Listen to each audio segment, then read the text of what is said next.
to come back to what as of right actually means. It means able to be approved in accordance with the terms of a zoning regulation and without requiring an individualized public hearing for the individual project. Now, some people have said, well, that means there's no public hearing whatsoever. But the amendments in SB 1024 apply only to Section 8-2. At a public meeting. And typically what happens, as happened in Hartford when we redid our zoning regulations, actually 14 times when I was chair, we amended the zoning regulations. It was always a big public process. We had a lot of public meetings. We met with stakeholders. We didn't just do it overnight, and we weren't legally allowed to do it without a public hearing. So the process of adopting zoning regulations does involve a public hearing. What we're suggesting is that individualized applications not have their own individual public hearing.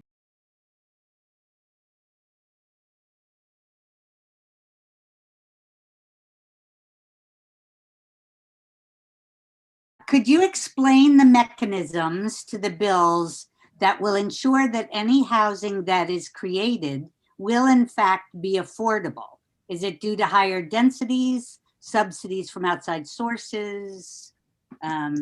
Yeah, so that's a really good question. We've gotten that question a lot, especially from people in your communities. The research from the NYU Furman Center and other places is on our website. And essentially what the most recent research says is that the more supply of housing you create, the more a kind of trickle down effect happens in the region or in the community at large.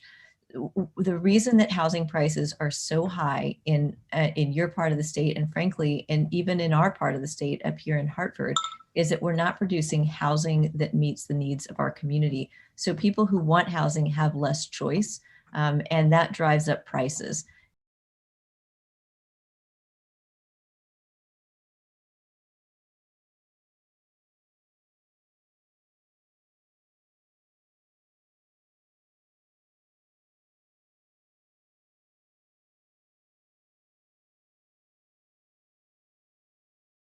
Exist in Connecticut towns. Now, are our proposals going to completely change the racial demographic of towns like New Canaan or really even rural towns in Connecticut? I think the answer is certainly not. It's not a standalone solution to the problem of racial segregation. However, our goal is to loosen up some of the restrictions on the towns have that might be thwarting a lot of different kinds of diversity that we're not even thinking about, but including income diversity, which correlates with race, as we know. A question, will 0 parking spots be required in the half-mile circle required by the 15 units per acre area? So yes, so the no minimum parking. So you guys, the difference between New Canaan and many other towns is that you're already fairly developed in and around your train station. Again, from my sort of basic knowledge of your town, and again, my eyeballing it from the satellite.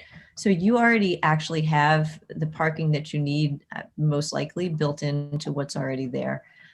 Some towns which are sort of starting on a blank slate might say, well, you know, what do we do with no minimum parking? What many towns have done is, and in communities all over, Cambridge, Massachusetts being one, that you don't see parking on each and every lot. What you see is shared parking, is neighborhood parking, block parking, parking managed by the city, or the town.